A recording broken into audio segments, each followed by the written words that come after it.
affairs in Andhra Pradesh.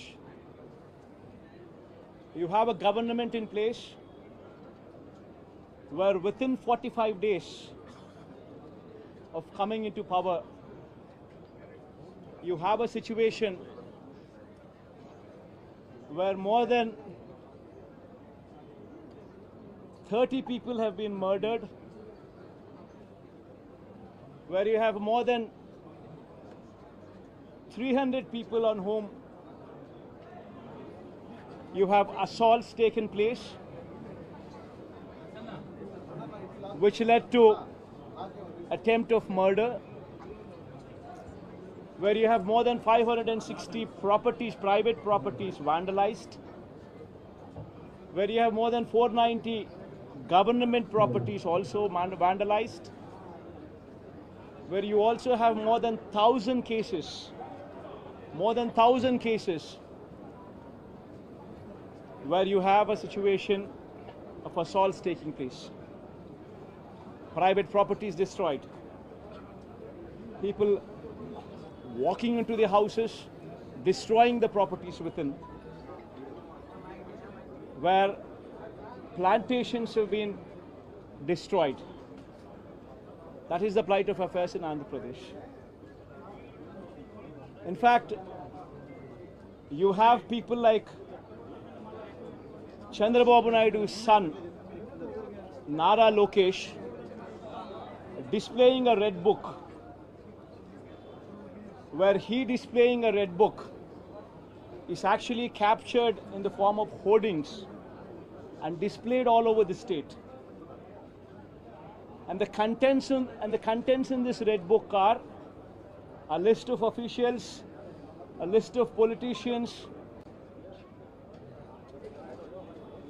on whom they intend to take action, on whom they intend to assault.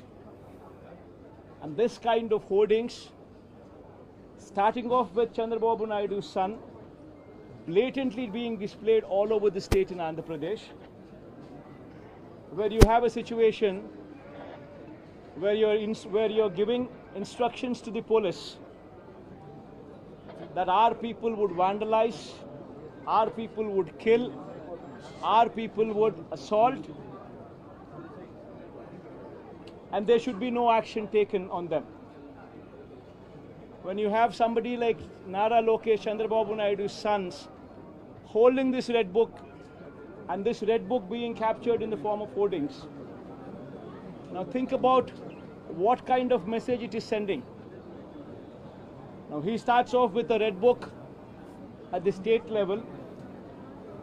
You have a similar kind of red books being displayed and vengeance being taken at everybody from the grassroots level, at the village level. Now this is the plight of affairs. Now I'd like to question one thing. Today they are in power, tomorrow we could come into power. Yesterday we were in power. But when we were in power, we had never propagated such kind of behavior. We have never encouraged people to take vengeance like this. We have never encouraged assaults. We have never encouraged private property being vandalized. We have never encouraged government property to be vandalized. We have never encouraged killings. But today the situation is different. Now if we don't question this, being part of democracy, then can you imagine the plight of democracy going forward if this were to be encouraged?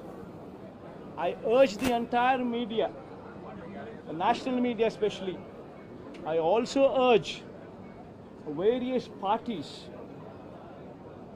who actually constitute democracy to have a look at these photographs what are displayed, to have a look at the video clippings which are being displayed.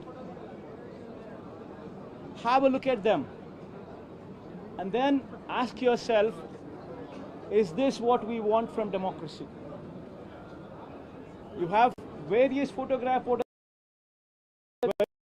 night, people are being hacked to death, where you have photographs displayed, where you would find a corporator running for his life, stabbed multiple times, where you would have various photographs and video clippings displayed.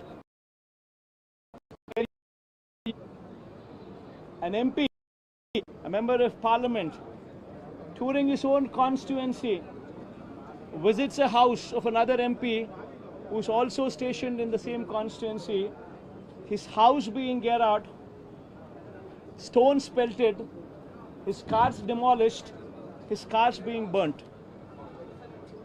These kind of video clippings and these kind of photographs are also being displayed.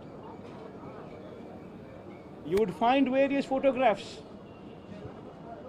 where such ghastly incidents take place and where cops are mute spectators. In fact, the worst off thing is the cops foisted false cases on the victims rather than sympathize with them. This is the plight of democracy.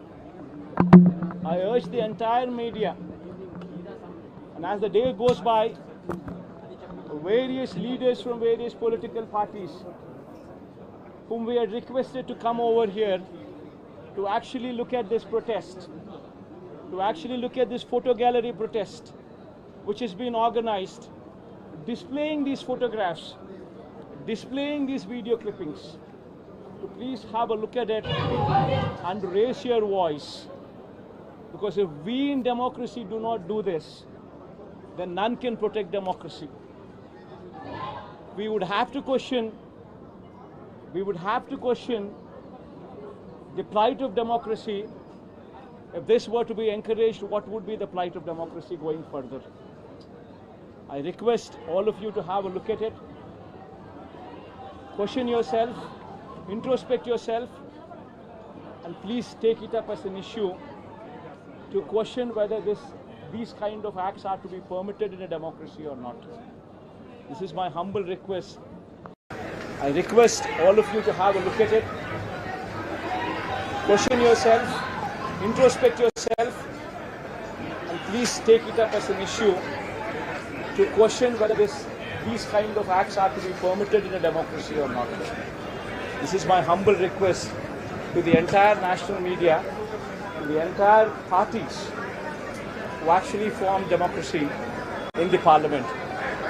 Please raise their voice against such kind of ghastly incidents which took place in the state of Andhra Pradesh. Thank you. Mr. Reddy, now clearly saying that the white paper will be released for all the legal scam, bank scam and lab scam as well, and you are using your party. Ma'am, one second, ma'am. Please don't divert these topics. These are various acts, of heinous acts. Please go have a look at this photograph. I mean, if you consider yourself to be in that situation, please make yourself party to it. Would you like somebody just come onto your house, come over to your house, destroy your house property, come onto you, kill you? Would you like it? Please have a look at those photographs before you can even comment anything on deviating this topic into something else. Today, please be saviors of democracy. Have a look at these photographs. Have a look at these video clippings.